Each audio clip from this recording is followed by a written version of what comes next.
கேள்வி பார்வையாளர் வணக்கம். இந்த நேர்காணலில் நாம் சந்திக்க இருக்கும் சிறப்பு விருந்தினர் அண்ணா திராவிட மக்கள் முன்னேற்ற கழக பொதுச் செயலாளர் வழக்கறிஞர் பசும்பொன் பாண்டியன் சார். வணக்கம். வணக்கம். உங்களுக்கு எல்லாம் தெரியும், நீங்க ஏற்கனவே தொடர்ந்து பேசி வந்திருக்கக்கூடிய ஒரு செய்தி இன்றைய தினம் தினகரன் நாளிதழில் அபிஷியலா வெளியாயிருக்கிறது. முக்கியமா பார்த்தோம்னா சர்வதேச போதைப் பொருள் கும்பலுடன் தாவேக்காவுடைய அமைச்சருக்கு ஒரு அமைச்சருக்கு தொடர்பு இருக்கின்ற ஒரு கட்டுரை கூட வெளியிட்டிருக்காங்க. இப்படி பாக்குறீங்க சார்? நான் 2-3 நாளா பேசிட்டு தான் இருக்கேன், இந்த கருத்தை பேசிட்டு தான் இருக்கேன். அதை நம்முடைய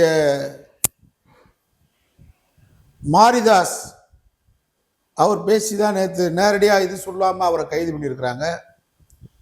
நிறைய சேனல்களில் யூடியூப்புகளில் இது உள்ளங்கைக்கு கண்ணாடி தேவையில்லை, உள்ளங்கையில் பார்க்கறதுக்கு கண்ணாடி தேவையா? அது மாதிரி தான் வழக்கு சம்பந்தமாக பேசுறா. ஒரிஜினா யோக்கியனா இருந்தா, தைரியம் இருந்தா வழக்கு போடு, நீதிமன்றத்தில் இது சம்பந்தம் வழக்கு போடு. பெண்ண ஆபாசமா பேசினாங்க, உங்க கட்சிக்காரனை விட வாடாட்டி. இந்த டெய்ஸின்ற பிள்ளைய உடல்ல என்னென்ன அங்கங்கள் இருக்கோ அந்த அங்கங்களை பூரா சொல்லி தாவேக்கா பெண் தற்கூரிய பேசியிருக்க வீடியோ என்கிட்ட இருக்கு. எங்கெல்லாம் நீ பேச முடியுமா? நாங்களாம் பெண்களுக்காக போராடக்கூடியவங்க, பெண் சமூகத்திற்காக களத்தில் நிற்கிறீங்க. நாங்களாம் தொடர்ந்து 40 வருஷமா. நீ வழக்கு போட்டா இது போடு, நாங்க பேசுறதுக்கு போடு. இதெல்லாம் புரிஞ்சுக்கிறதுக்கு தற்கூரிகளுக்கு 6 அறிவு தேர்வில் 5 அறிவு இருந்தாலே போதும். தற்கூரிகளுக்கெல்லாம் 5 அறிவு தான். அதான் புரியாம இருக்காங்க. சிறு துறைமுகங்களுக்கு பொறுப்பு அமைச்சராக இந்த பொறுப்பு ஒரிஜினா ஏற்றுக்கொண்டது என்ன காரணம்? நீ இப்ப நான் நாளைக்கு ஒரு அமைச்சரா வர்றேன் அப்படின்னு சொன்னா, நான் வக்கீல் படிச்சிருக்கிறேன், வக்கீல் தொழில் தெரியும், ஒரு சட்ட அமைச்சரா வரலாம். விவசாயம் தெரியும், விவசாய அமைச்சரா வரலாம். தொழிலாளர்களுக்காக ஒரு அமைச்சர் டிபார்ட்மெண்ட்ல வரலாம்.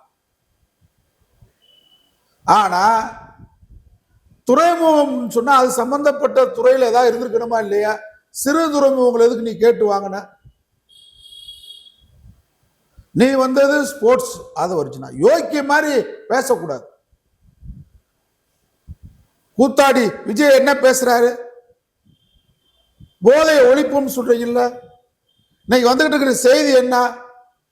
சர்வதேச போதை கடத்தல் கும்பல் தலைவன் மாயம். இதான் இன்னைக்கு நான் நேரத்தைக்கே பேசிட்டேன், முந்தா நாளே பேசிட்டேன். ஜான் பிரிட்டோ யாரு? Who is John Britto? இன்னைக்கு அமலாக்கத்துறையால் தேடப்படுகின்ற மக்களுக்கு தெளிவா விளக்கமா சொல்றேன். ஜான் பிரிட்டோன்றது சர்வதேச 100 கோடி போதைப் பொருள் கடத்தில் ஈடுபட்ட ஜான் பிரிட்டோ யார்? லீமா ரோஸ் பத்திரிகையாளர்களுக்கு பேட்டியளிக்க தயாரா? அவங்க மக டெய்ஸி சிறு துறைமுகங்களுக்கான அமைச்சர் ஒரிஜினாவுடைய மனைவி, இது சம்பந்தமாக பேட்டியளிக்க தயாரா? ஒரிஜினா எல்லா பிரச்சனையும் பேட்டி கொடுக்கிறாரே, இந்த போதைப் பொருள் கடத்தல் சம்பந்தமாக ஒரே மேடையில் விவாதிக்க தயாரா? பத்திரிகையாளர்கிட்ட பேட்டி அளிக்க தயாரா? என்ன வழக்கு இந்த வழக்கு? ஏன் இந்த வழக்கை பத்தி பேசுனா கைது நடவடிக்கையில் ஈடுபடுறீங்க? ஜான் பிரிட்டோ அவர் யாரு? லீமா ரோஸ் உடைய அண்ணன். லீமா ரோஸ் யாரு? மார்டின் மனைவி. லீமா ரோஸ் உடைய மகதான் டெய்ஸி. அப்ப டெய்ஸி யாரு? டெய்ஸி இன்றைய அமைச்சராக இருக்கக்கூடிய ஒரிஜினா மனைவி. அப்ப இந்த ஜான் பிரிட்டோ யாரு? எங்க அண்ணன் இல்லைன்றீங்க. ஆனா அவர் தான் A1. அந்த வழக்குல லீமா ரோஸ் இருக்காங்களா இல்லையா? அந்த வழக்குல டெய்ஸி இருக்காங்களா இல்லையா? முன்ஜாமீன் நீங்க வாங்கிருக்கீங்களா இல்லையா? இப்ப வெளிநாட்டுக்கு போகணும்னு சொல்லி ஹைகோர்ட்ல பெட்டிஷன் அனுமதி கேட்டு பெட்டிஷன் போட்டிருக்கீங்களா இல்லையா? இப்ப ஜான் பிரிட்டோ சம்பந்தப்பட்ட இடங்கள்ல பூராமே மத்திய அமலாக்கத்துறை ரைடு நடந்துச்சா இல்லையா? இதுல எல்லாத்துக்கும் சம்பந்தம் இருக்கா இல்லையா? உங்க கம்பெனிக்கு இருக்கா இல்லையா? பொதுமக்கள் சொல்லுங்க, இல்ல தற்கூரிய சொல்லுங்க. நீங்க எப்படி போதைப் பொருள் ஒழிக்க முடியும்? ஆதவர்ஜனா இதுல இல்ல, வழக்குல இல்ல. ஆனா அவர் மனைவி யாரு? அவங்க மாமியா அதிமுக சட்டமன்ற உறுப்பினர். இதுக்கெல்லாம் காரணம் அரசியல் கட்சிகள். தமிழ்நாட்டில் எவனாவது காசு கொடுத்தா அவனை கொண்டு வந்து உழைச்ச அந்த கட்சிக்காக ஓடா போன குடும்பத்தை மதிக்கிறதே இல்லை தமிழ்நாட்டில். எல்லா அரசியல் கட்சிகளும் பொதுவுடைமை இயக்கத்தை தவிர, திராவிடர் கழகம் போன்ற அமைப்பை தவிர, நீங்க எவனாவது எப்படியாவது பணம் கொண்டு வந்து அவனை கட்சியில சேர்க்கிறது.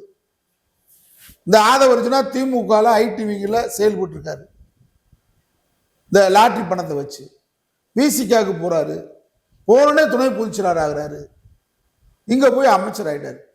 அண்ணா திமுக லீமா ரோஸ் கோடான கோடி பணத்தை கொடுத்து சட்டமன்ற உறுப்பினர். நீங்க இப்படி போராளுக்கு எல்லாமே முதல் மரியாதை தர்றது, அதான் தமிழ்நாடு அரசியல் களம் கெட்டு போச்சு. இந்த டாக்டர் சரவணன் நம்ம நண்பர் தான் எனக்கு. ஆனா பாருங்க, பணம் ஒண்ண வச்சுக்கிட்டு மதிமுக எவ்வளவு பெரிய கட்சி, அந்த கட்சியில உழைச்சவெல்லாம் ஒண்ணும் இல்லாம போயிட்டா. ஆனா வைகோ போன்னு அவருக்கு மாவட்ட செயலாளர் பதவி கொடுத்தாரு. என்ன மதிமுகவுக்கு கிழிச்சாரு சரவணன்? நான் கேட்கறது பொதுவான கேள்வி, நியாயமான கேள்வி. கோடான கோடி பேர் மதிமுக உயிரை கொடுத்து இருக்கேன். ஆனா போனோடனே அவருக்கு மாவட்ட செயலாளர், அந்த மாவட்ட செயலாளர் பதவியை காண்பித்து இங்க பணம் கொடுத்து செலவு பண்ணி மதிமுக வந்துட்டு, அப்ப யாரு விதிவுகள் இருக்குல்ல? எவனும் எங்கிட்ட போடியே செம்பாரி. அவர் மேல இந்த ஸ்டெண்ட் விட்ட வழக்கு இருக்குது. ஸ்டெண்ட் இருக்குல்ல, இது தவறான ஸ்டெண்ட், தரமில்லாத ஸ்டெண்ட் பயன்படுத்தினாரு, இதயத்துக்கு பயன்படுத்துற ஸ்டெண்ட் வழக்கு இன்னைக்கு பெண்டிங் இருக்கு சரவணன் மேல. அப்படிப்பட்ட ஆளை தான் எப்படியாவது பணம் சம்பாரிச்சுட்டு வா. திமுக அவருக்கு ஒரு மரியாதை. அப்புறம் மதிமுக விட்டு திமுக போறாரு. திமுகவுக்கு போனோடனே அவருக்கு எம்எல்ஏ சீட்டு, கோடிகளை நம்புறீங்களே. ஒரு வகையில இப்ப விஜய் வந்ததுல இந்த பணம் இல்லாம வந்தாருன்னு சொன்னதுல ஒரு 50% உண்மை இருக்குல்ல. யாரும் பணக்காரனை பார்த்து கோடீஸ்வரனை பார்த்து சீட்டு கொடுக்கல. இல்ல, பணம் செலவு பண்ணாங்க போனாயின்னு இருக்கட்டும், இந்த மாதிரி ஆளுக்கு கொடுக்கல. இல்ல, நீங்க வந்தோடனே எவனா பணம், என்ன பணம் உங்களுக்கு? 50 ஆண்டு காலம் நாட்டை ஆண்டு இருக்கா திமுக. Anna DMK Lima rose lottery பணத்தை கொண்டு வந்தோடனே சீட்டு. கட்சியை உடைக்கிற வேலையை லீமா ரோஸ் தான் பார்த்துக்கிட்டு பணத்தை வச்சு. இப்படியாலும் எப்படி பண்ணுவான் இந்த சரவணை? அங்க போனோடனே திருப்பூர் எம்எல்ஏ, ஏப்பா எம்எல்ஏ சீட்டு ஒரு தடவை கொடுக்கல, அடுத்து எம்பி சீட்டு கொடுப்பாங்கல்ல. இருந்த இடத்துல இருந்தே யாராவது கட்சி மாறுவானா? நான் மாறி காட்டுகிறேன்னு சொல்லிட்டு ஒரே நாள்ல பாஜக ஒரே நாள்ல எம்எல்ஏ சீட்டு, கோடி.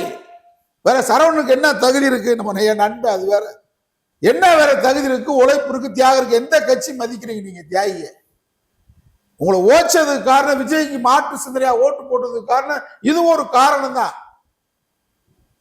நான் இந்த இடத்துல விஜய்க்கு மாற்றா சில பேர் ஓட்டு வாக்களிச்சான்னு இப்படி பாக்குறேன். என்னடா சரவணனுக்கு போன கொடுக்குறா, என்ன சரவணன் தியாகியா? திமுக போனே சீட்டு கொடுக்குறாங்க, மதிமுக வந்தோடனே மாவட்ட செயலாளர் ஆக்குறாங்க. இளைஞர்கள் பாக்குறாங்க, ஜென்சி எதெல்லாம் சிந்திப்பான இதையும் சிந்திப்பேன். திமுக கவனத்தில் எடுங்க, ஜென்சி எல்லாம் சிந்திப்பேன். நம்ம ஏழையா இருக்கும், திமுக சேர்ந்து என்னைக்கு சீட்டு வாங்க, டாக்டர் சரவணன் மாதிரி வந்தாதான் வாழ முடியும் நினைப்பாங்கல்ல. ஒரே நாள்ல கட்சி மாதிரி சீட்டு பாஜக இருந்து ஒரே நாள்ல மாதிரி அதிமுக வந்தோடனே நாடாளுமன்ற வேட்பாளர், அதிமுக வந்தோடனே சட்டமன்ற வேட்பாளர். இப்ப என்ன கோடி தானே? இப்ப பாருங்க, உடனே தாவேகா. ஆனா தாவேகா அந்த தப்பை செய்யாதுன்னு நினைக்கிறேன். ஏன்னா அவங்க அப்படியாவது கொடுக்கல. இந்த ஒரு இடத்துல நான் தாவேகாவை விமர்சிக்கும் போது நல்லதை சொல்ல வேண்டிய சொல்லிதான் ஆகணும். ஓடுறாங்க, ஆனா அவங்க எப்படியாவது கொடுக்க மாட்டாங்கன்னு நினைக்கிறேன். ஆனா இந்த கட்சி பூராமே கார்பரேட் மாதிரி கொடுக்குறீங்க. அது மாதிரிதான் இப்ப இந்த ஆதவர்ஜனாவுக்கு தாவேகா முழுமையா இன்னைக்கு சப்போர்ட் பண்ணது காரணம் இந்த பணம் தான். தாவேகாவும் அந்த தவறை பண்ணிருக்கின்றதுக்கு எடுத்து சொல்லதான் இப்ப வர்றேன். இந்த தப்பு கீழே நீங்க பண்ணல சட்டமன்ற வேட்பாளர்ல.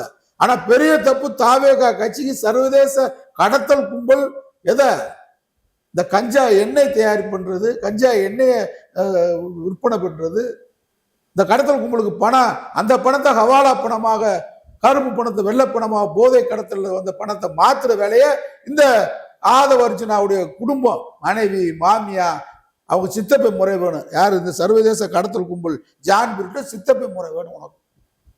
மனைவியுடைய அண்ணன் என்ன ஆகணும் உனக்கு? உன் மனைவிக்கு தாய் மாமே. இன்னைக்கு அப்போ ஒட்டுமொத்தமா தமிழ்நாட்டில் நாங்க போதை கலாச்சாரத்தை ஒழிப்போம்னு சொல்லிட்டு இந்த வழக்கு நடந்துகிட்டு இருக்கு, அமலாக்கத்துறை தேடிக்கிட்டு இருக்கு. அப்படிப்பட்ட குடும்பத்தை சேர்ந்தவரை நீங்க சிறு துறைமுகங்களுக்கு அமைச்சரா போட்டிருக்கீங்கன்னா, அப்ப இந்த குற்றவாளிகளுக்கு உடந்தையா இருப்பாரா, இருக்க மாட்டாரா? ஆதவ அர்ஜுனாவுக்கு வேற என்ன வருமானம்? இந்த தாவேக்காக்கு செலவு பண்ண 1500 கோடி 3000 கோடி வரைக்கும் அதான. அப்ப இந்த குற்றவாளிகளுக்கு உடந்தையாக செயல்படுவார் என்று நாங்கள் கருதுகிறோம். ஆகவே ஆதவ அர்ஜுனாவை ஒண்ணு அவரே தானே முன் இந்த வழக்கு முடிவு வரை எங்கள் மாமியா, என் மகன், அவருடைய மனைவி, அவருடைய சித்தப்பை முறையில் கூடிய ஜான் பிரிட் உள்ளூர் அனைவரும் நிரபராதி விடுதலை வரைக்கும் இந்த நான் அமைச்சர் பதவியில் தொடர மாட்டேன்னு சொல்றதுதானே தார்மீக நியாயம், அதான பொறுப்பு. நீங்க இந்த துறைமுகங்கள், சிறு துறைமுகங்களுக்கு நீங்க அமைச்சராக கொடுத்திருக்கிறது, துறைமுகங்கள் வழியாக படகு மூலமாக தான் இந்த கடத்தல் நடந்திருக்கு, போதை கடத்தல். அப்ப அந்த கடத்தல் கும்பலை தப்பிவிருக்கா இந்த பதவியில் இருக்கிறாரா, இன்னும் தொடர்ந்து இந்த போதைப் பொருள் கடத்துவதற்கு ஆதரவாக செயல்படுவதற்காக ஆதவ அர்ஜுனா அந்த பதவியில் இருக்காரா? இந்த கேள்வி வரும்ல. அப்ப அவரை அமைச்சரவை என்றால் கூட்டு பகர பொறுப்பு தான். அப்ப தாவேக்காக்கு முழுமையாக செலவு செய்யப்பட்டது. இப்ப நான் எப்படி எல்லா கட்சியும் சொன்னோம், அது மாதிரி பணத்துக்காக ஆதவ அர்ஜுனாக்கு தாவேக்கால முக்கியத்துவம் கொடுத்து நிழல் முதலமைச்சராக நீங்க வச்சிருந்தா, அப்ப இந்த போதைப் பொருள் மூலமாக தவறான வழியில சம்பாதிக்கப்பட்ட பணத்தை தான் ஆதவ அர்ஜுனா செலவு பண்ணியிருக்கார் தாவேக்காக்கு சட்டமன்ற தேர்தலில். அவருக்கு நீங்கள் உடந்தையாக முதலமைச்சர் விஜய் செயல்பட்டால், நாளை முதலமைச்சர் விஜயும் இந்த போதை கடத்தல் கும்பலுக்கு, சர்வதேச போதை கடத்தல் கும்பலுக்கு துணையாக இருந்தார் அப்படின்னு சொல்லி இந்த ஆட்சி, தாவேக்கா ஆட்சியின் மீது நடவடிக்கை பாயும், விஜயின் மீது நடவடிக்கை பாய வேண்டும். இல்ல ரெண்டு பேருமே ராஜினாமா பண்ணணும் இல்லையா? இந்த கும்பல் டென்மார்க், மியான்மர் உள்ளிட்ட நாடுகளிலிருந்து சாலை மார்க்கமாக இந்தியாவுக்குள் அதிக அளவில் உயர்தர போதைப் பொருட்களை கடத்தப்பட்டு உணவுப் பொருள், தானியங்கள் ஏற்றுமதி உள்ளிட்ட வகைகள் மூலமாக போதைப் பொருட்கள் இந்தியாவுக்கு சாலை மார்க்கமாக கடத்தி வரப்படுகிறது. அப்படி கடத்தி வரும்போது பல நூறு கோடி போதைப் பொருட்கள் ரயில் மூலம் சென்னை வழியாக கொண்டு வந்து ராமநாதபுரம் மற்றும் மண்டபம் வழியாக கடல் மார்க்கமாக படகுகள் மூலமாக இலங்கைக்கு தடையின்றி கடத்தப்பட்டு வருகிறது. அப்படி வந்ததுதான் பிடிபட்டு போயிருக்காங்க. இதில் வரக்கூடிய பணத்தை தான் இவங்க பண்ணியிருக்கிறாங்க இல்லையா? இந்த வழக்கு லீமா ரோஸ் லால்குடி தொகுதியில் போட்டியிட்ட போது தனது விண்ணப்பத்தில் தன் மீது 4 வழக்கு உள்ளதாக குறிப்பிட்டார். அதில் இப்ப ஜான் பிரிட்ட எங்க அண்ணன் இல்லைன்னு சொல்றீங்கல்ல, அந்த மனுவில் லீமா ரோஸ் போட்ட மனுவில் அந்த வேட்பு மனு தாக்கல் பண்ணதுல தன் மீது 4 வழக்குகள் உள்ளதாக குறிப்பிட்டார். அதில் தனது சகோதரன் மற்றும் மகள் மீது உள்ள சட்டவிரோத பணிமாற்றத்தின் கீழ் பதிவு செய்யப்பட்ட குற்ற எண் 533/218 வழக்கை முதல் வழக்காக குறிப்பிட்டுள்ளார். அப்படி இல்லைன்றீங்க, அண்ணன் சொல்லியிருக்குல்ல, அஃபிடவிட்ல சொல்லியிருக்கடா மயிர்களா. ஒரு யோக்கிய மாதிரி தாவேக்காரன் பேசுறான், கற்பழிப்புக்காரன் தாவேக்கால தான் இருக்கான். தாவேக்கா பெண்ணையே கற்பழிக்கிறான், சிறுமிகளை கற்பழிக்கிறான், கொடூரமா கற்பழிக்கிறாங்க. நம்ம வந்துட்டார்ல, விஜய் வந்துட்டார்ல, செய்வோம்னு இறங்குறாங்க. இப்ப இந்த சர்வதேச கடத்தல் கும்பலே தாவேக்கா கட்சியை நடத்துது, ஆட்சியை நடத்துது. எப்படி நீங்க சர்வதேச கும்பலை கையில வச்சுக்கிட்டு, போதை கும்பலை கையில வச்சுக்கிட்டு, வழக்கு நிலுவையில் இருக்கிறவங்களை கையில வச்சுக்கிட்டு அந்த துறைக்கே அமைச்சரா எப்படி நீடிக்க முடியும்? அமைச்சர் பதவியிலிருந்து விலக வேண்டும், இல்லது விலக்கப்படணும். நீதிமன்றம் முன் இந்த வழக்கு எடுக்கணும். கோட் ஆஃப் கான்டக்டை மீறுறாரு அவரு ஆதவ அர்ஜுனா. அவர் வீட்டுக்கு போனா குற்றவாளிகள் கூட தானே இருக்காரு. மனைவி யாரு? பிரிக்கப்படக்கூடிய உறவா? மாமியா யாரு? அவங்க சட்டமன்ற உறுப்பினர். அவங்க மேல நான் வந்து நிரபராதின்றோ தண்டிக்கப்பட்டான்னு சொல்லல. வழக்கு நிலுவையில் இருக்கிற இவ்வளவு பெரிய வழக்கு, சாதாரண வழக்கு இல்ல.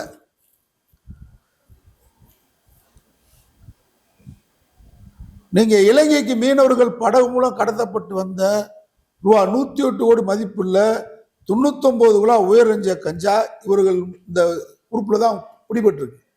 ஜான் பிரிட்ட உத்தரப்படி சென்னை வியாசரபாடி சாஸ்தி நகர் 11வது தெருவை சேர்ந்தவர் ஏசுராஜ், மோனிசா, சீலா, புளோமின் பிரகாஷ் ஆகிய 3 பேர் உதவியுடன் கடந்த 2024 சென்னையிலிருந்து ரயில் மூலம் கடத்தி செல்லும் போது மதுரை ரயில் நிலையத்தில் மத்திய போதைப் பொருள் தடுப்பு பிரிவு ரயிலில் அதிரடி சோதனை நடத்தி 150 கோடி மதிப்புள்ள 37.640 கிலோ மெத்தம் பெட்டமைனை பறிமுதல் செய்த வழக்கு இல்லையா? நீங்க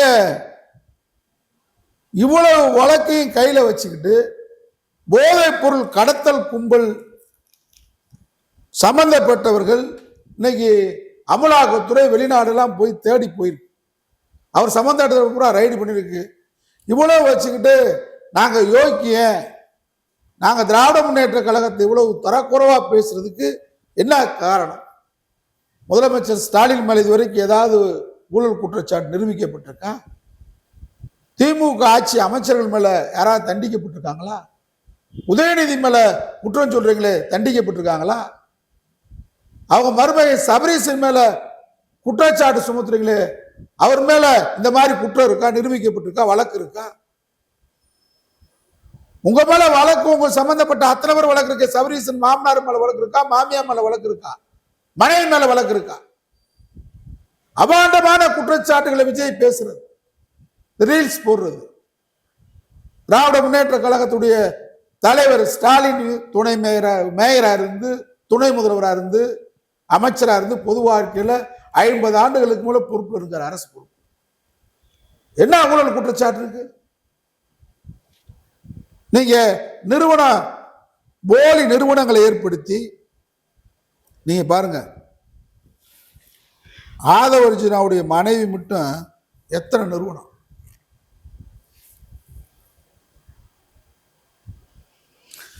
இந்த நிறுவனங்கள் எல்லாம் போதை கடத்தல் மூலமாக வந்த மணியை டிரான்ஸ்லேட் பண்றதுதான். அதாவது ஆதவர்ஜினா மனைவி டெய்சி மார்டினின் மகள், லீமா ரோஸின் மகள், தற்போது நடத்தும் நிறுவனங்கள் மொத்தம் 59.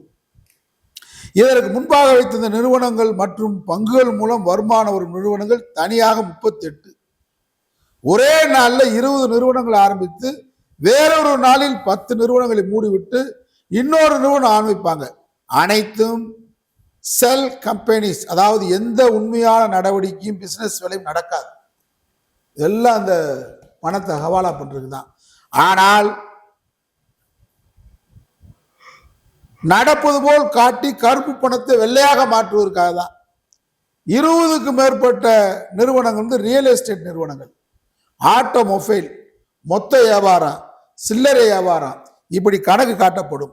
இந்த நிறுவனங்கள் எதுவும் ஆதவர்ஜினா மனைவி யோகிய வர செம்பத்திக்கு உள்ளவைங்கன்னு சொல்லணும். மகாத்மா காந்தி படத்தை பின்னாடி ஆதவர்ஜினா உட்காந்துக்கு சீட்டுக்கு பின்னாடி வச்சுக்கிட்டு நிறுவனங்களை பாருங்க. அதற்காக நடத்தப்படும் ஏறக்குறைய அனைத்துமே மார்டின் கும்பல் கருப்பு பணத்தை வெள்ளையாக மாற்றுவதற்காக மட்டுமே நடத்தப்படும் நிறுவனங்கள். அம்பானி கூட இத்தனை நிறுவனங்களை ஆரம்பிச்சிருக்க மாட்டார். இவற்றில் ஒன்றுதான் arrays investments and capital private limited. இதுவும் மார்டினின் கருப்பு பணத்தை 2016களில் வெள்ளையாக மாற்றுவதற்கு நடத்தப்பட்ட வட்டி கடை. பின் வருவனை இவன் மனைவி பேர்களுக்கு நிறுவனம் காமிச்சிட்டேன் உங்களுக்கு. இந்த 37 நிறுவனங்களை என்ன செய்யணும், எங்கே முடிஞ்சா அதன் மனைவியை சொல்ல சொல்லு, இல்ல ஆதவர்ஜினா சொல்லட்டும். நீங்க யோகிக்கணும், ஒத்துக்கிறேன். பாதிக்கு மேல் மேற்கு வங்காளத்தில் உட்கார்ந்துக்கிட்டு, இந்த நிறுவனத்தில் பாதிக்கு மேல் மேற்கு வங்காளத்தில் உட்கார்ந்துக்கிட்டு மணி லாண்டரிங் செய்கிறது. நீங்க இவனை வச்சுட்டு கூத்தாடிய தூய ஆட்சி தருவான்னு சொன்னா எப்படி நம்ப முடியும்? அது மட்டுமல்ல, திருமணம் முடிஞ்சோடனே இவருடைய மாமனார் ஆதவர்ஜினா தவறான வழியில் சேர்த்த பணத்தை வெள்ளையாக மாற்றுவது மட்டும் உட்கார்ந்துட்டு செஞ்ச வேலை தான் ஆதவர்ஜுனா வேலை. இன்றும் மணி லாண்டரிங் தான் செய்கிறார்கள். ஒவ்வொரு போக்கில் நான் குற்றம் சொல்லலை. தாவேகால எப்படி ஆள் சேர்த்திருக்கான்றதுக்கு உதாரணம் ஸ்ரீவைகுண்ட எம்எல்ஏ. கேரளாவில் லாட்டரி தடை செய்யப்பட்டிருக்கு. ஆனால் தமிழ்நாட்டில் விற்பனை செஞ்சா சட்ட விரோதம். ஆனால் இவங்க தாவேகால வேலைக்கு ஆள் சேர்க்கணும்னு சொல்லிட்டு தான் ஒரு பெண்ணை கற்பழிச்சது. அவங்க ஆதார் என்ன, அவங்க வங்கி கணக்கெல்லாம் வாங்குறது. வாங்கிட்டு உங்களுக்கு உங்கள் பேங்க்ல மாசத்துல எவ்வளோ பணம் போடுன்னு சொல்லிட்டு இவங்க வந்து களியக்காவலைன்றது நம்ம கேரளாவுடைய பார்டர். அங்கே ஒரு ஆஃபீஸ் போடுறது. அங்கே உட்காந்துக்கிட்டு இந்த அப்ராணி சுப்ராணி பாவத்தை விஜய் நம்பி வந்திருக்காள் இவங்கிட்ட இருந்து வாங்கி பெண்ணு கட்டி ஆண்டு வாங்கி அதை ஏமாந்த பெண்ணை கற்பழிக்கிறது, கூட்டு பாலியல் பண்ணுறது, எல்லாம் பண்ணுறது. காசுக்காக பிள்ளைய வந்து வெளியே சொல்ல முடியல, மான மரியாதை விட்டுட்டு இருக்குது. தாவேகா கட்சி இப்படி நடத்திருக்காங்க ஆத ஒரிஜினா இல்லையா?